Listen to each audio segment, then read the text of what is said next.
Allez, nouvelle vidéo d'une lecture que je viens tout juste de terminer. Là, je l'ai terminée il n'y a même pas 10 minutes et qui était pour le coup vraiment très chouette. Donc, c'est Les Innocents de Poby Robert, je sais pas comment est-ce qu'on dit, c'est un peu compliqué.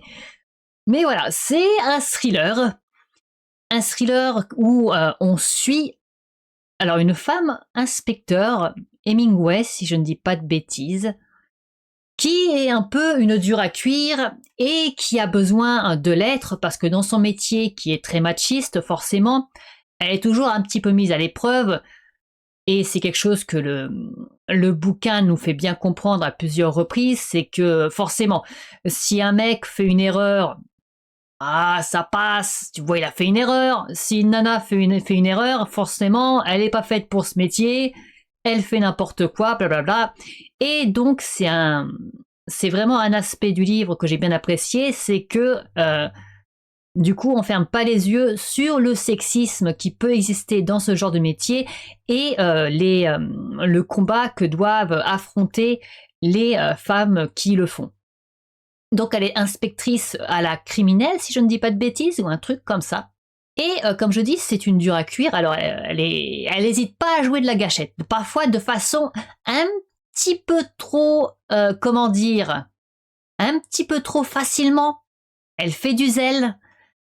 Parce que par exemple, au début, on a une scène où elle est dans sa voiture, arrêtée à un feu, et elle voit deux jeunes qui traversent devant elle au passage piéton. Et l'instant d'après, l'un des jeunes a sorti un flingue et la braque en disant de sortir de sa bagnole. Elle arrive à déjouer cette attaque et elle sort de sa voiture armée à son tour et elle tire sur les deux jeunes. Je crois qu'il y en a un qu'elle blesse seulement. Par contre, le dernier, celui qui tenait son flingue, est-ce que c'était vraiment nécessaire de lui envoyer une balle dans les couilles ? Je sais pas, le mec a pas dû survivre à ça. Hein. À la limite, tu lui tirais dans les deux jambes histoire de lui apprendre la vie, l'immobiliser et pouvoir l'arrêter.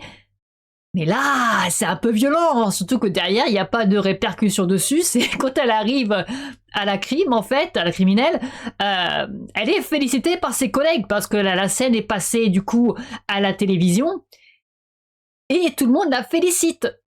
C'est un peu particulier, j'avoue. Mais bon, c'est un personnage qui est assez quand même sympathique, avec son caractère assez dur. Mais elle n'en fait jamais trop, en fait. Elle n'est pas comme certains personnages féminins que j'ai du mal, avec qui j'ai du mal, qui, pour montrer que ce sont des durs, que ce sont des gens avec un sacré caractère, il faut toujours que ces personnages ouvrent leur gueule constamment et soient désagréables et c'est pas un genre de personnage que j'apprécie. Et Hemingway, elle a son franc-parler, elle est dure, tout ça, mais elle est crédible. Elle est crédible en tant qu'être humain, en tant que femme forte et dure, et je l'ai bien appréciée. Elle est en équipe avec un vieux de la vieille qui s'appelle, alors son nom est un peu compliqué à prononcer, Phelps, un truc comme ça. Qui lui l'apprécie beaucoup, la traite presque comme sa fille à certains moments, et avec qui elle s'entend très très bien. En fait, elle peut toujours compter sur lui en toute occasion, et elle lui rend forcément l'appareil. Elle est également en couple avec un homme qui s'appelle Daniel, qui, en fait, qui est son nouveau compagnon, après qu'elle ait perdu un ancien compagnon qui était flic lui aussi, et qui est mort suite à une attaque de gaz sur qui il enquêtait.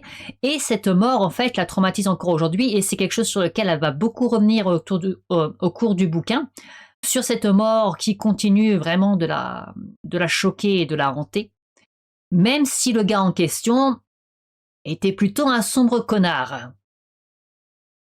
Il avait un caractère de merde, il était relativement violent, alors pas forcément avec elle, mais on va dire qu'il pétait des plombs et bousillait tout chez eux, ce genre de choses. Et malgré ça, malgré le fait qu'elle a conscience qu'il était pas forcément un type bien, elle a toujours cet amour pour lui et elle continue de porter le deuil de cet homme, même si elle arrive à se reconstruire auprès de Daniel, qui est un type qui est vraiment... c'est plutôt un amour, Daniel. Et un autre élément qui est intéressant dans cette histoire, c'est que Hemingway, du coup, au début du bouquin, découvre qu'elle est enceinte. Ce qui, dans son métier, risque de poser quelques problèmes, parce que je ne sais pas du tout comment ça fonctionne, parce que là, ça se passe aux États-Unis.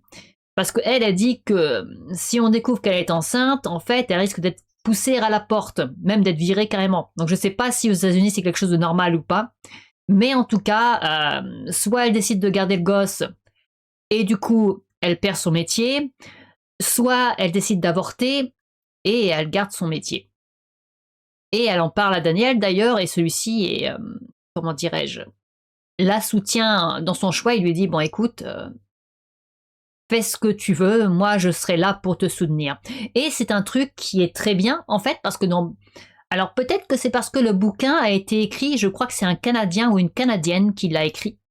Donc c'est pas quelqu'un des US, parce que du coup on parle d'avortement, de la possibilité qu'Hemingway avorte, et en général c'est pas quelque chose que l'on voit dans les bouquins anglophones, en tout cas qui viennent des US. C'est à l'impression, aussitôt que les nanas sont enceintes, il n'y a pas d'autre choix que de garder le gosse, et point barre.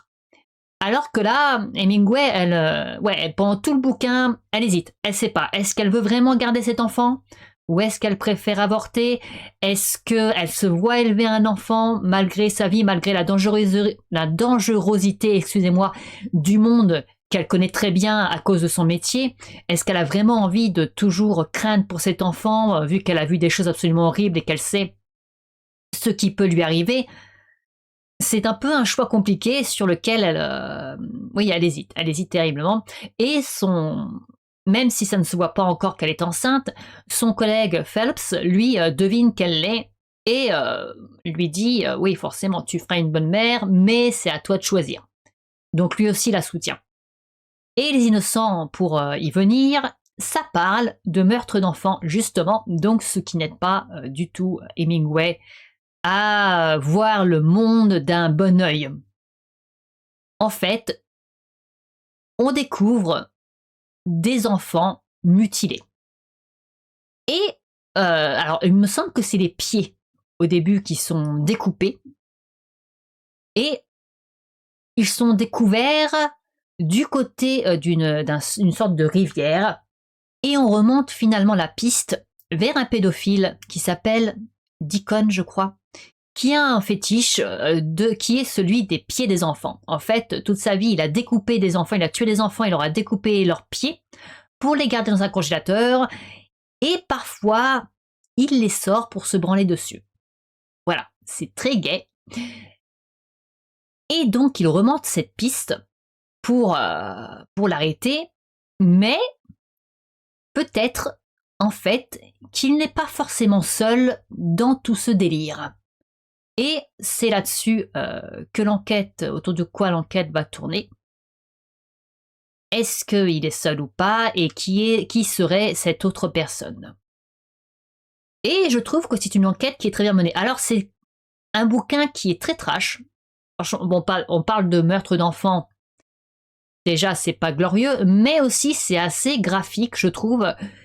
Et on a vraiment des meurtres qui sont horribles, parce que non seulement les victimes sont tuées et mutilées, mais en plus, elles sont mutilées pendant qu'elles sont encore en vie.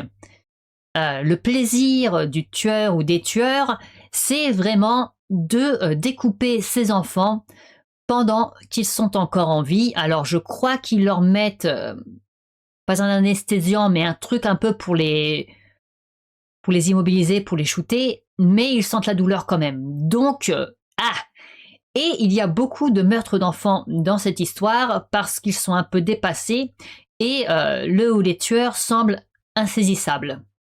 Et forcément, c'est pas très bon pour l'enquête d'Hemingway, tout ça. Les journalistes sont pas avec eux. Le nombre de morts qui s'accumulent sans qu'il n'ait de preuves ou de pistes, c'est compliqué. Et j'ai bien aimé, personnellement, déjà toute la partie enquête que j'ai trouvée assez passionnante, assez glauque mais assez passionnante, mais aussi tout le côté où est-ce qu'on développe les personnages, parce que Hemingway, elle est vraiment particulière, elle a un passé qui est particulier, elle a des problèmes avec sa famille également, Donc on développe non seulement les personnages comme il faut, mais également l'enquête est intéressante.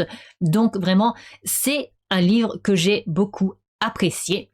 Ça faisait un moment que je crois que... Enfin, ça faisait un moment. Je crois que le dernier bouquin que j'ai vraiment apprécié dans le genre thriller, c'était... Alors, c'est pas l'APA, Ragdoll. Ragdoll. D'ailleurs, il faut que je lise l'APA, qui est sa suite. Et Ragdoll, j'avais trouvé que c'était un très bon bouquin, malgré quelques défauts. Sur la fin, il faut quand même suspendre son incrédulité. Je crois que c'est pas exactement le terme, mais vous comprenez. Parce qu'il y a des choses, c'était un peu...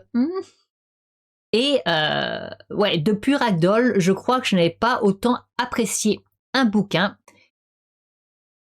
Et je suis contente de l'avoir lu.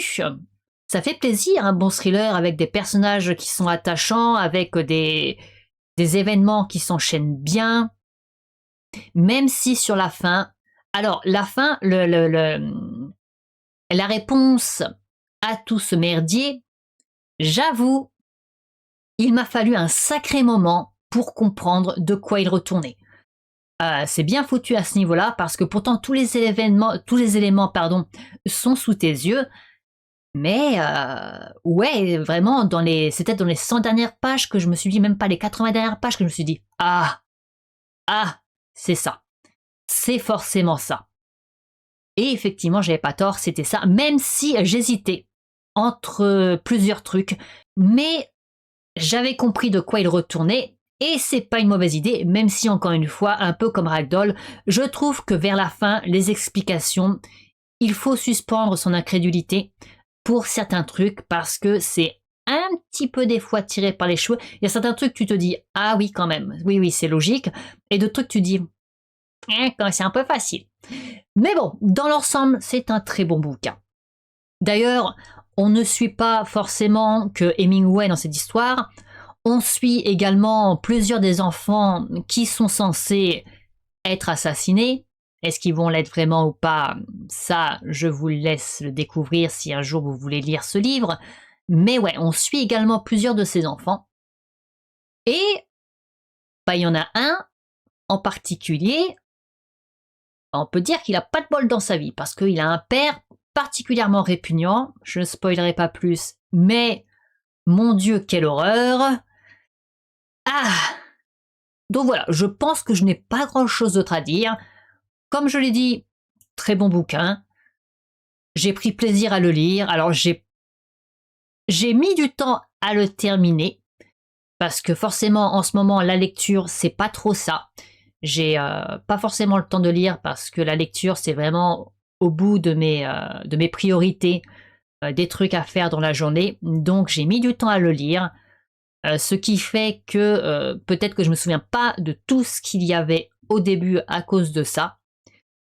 Mais c'est vrai que chaque fois que je me relançais dedans après une petite pause, j'avais quand même du mal à m'arrêter, parce que je trouvais ça passionnant. Voilà.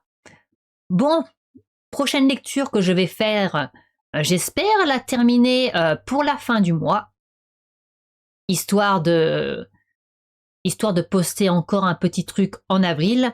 Ce sera un bouquin, l'un des bouquins de mon challenge de 2026, donc ce sera une romance ou un truc de fantasy avec romance, une romantaisie je pense qu'on appelle ça. Et j'espère, j'ai le titre en tête, enfin j'ai la couverture du titre en tête, mais je ne sais plus exactement le nom de celui-ci, et j'espère que ça me plaira et que je le terminerai, parce que c'est vrai que du coup j'avais abandonné Funny Story, et le premier bouquin que j'avais lu de romance n'était pas exceptionnel. Funny Story j'avais abandonné malgré le fait que je trouve que c'est une bonne histoire, c'est juste que c'était pas pour moi. Donc j'espère que le prochain, le troisième, je me dirai « Ah oui, ça c'est pour moi », parce qu'encore une fois, en vérité, j'aime bien la romance, et trouver un bouquin de romance qui vous intéresse, c'est toujours plaisant. Voilà, voilà. Allez, sur ce, je vous dis à la prochaine. Salut!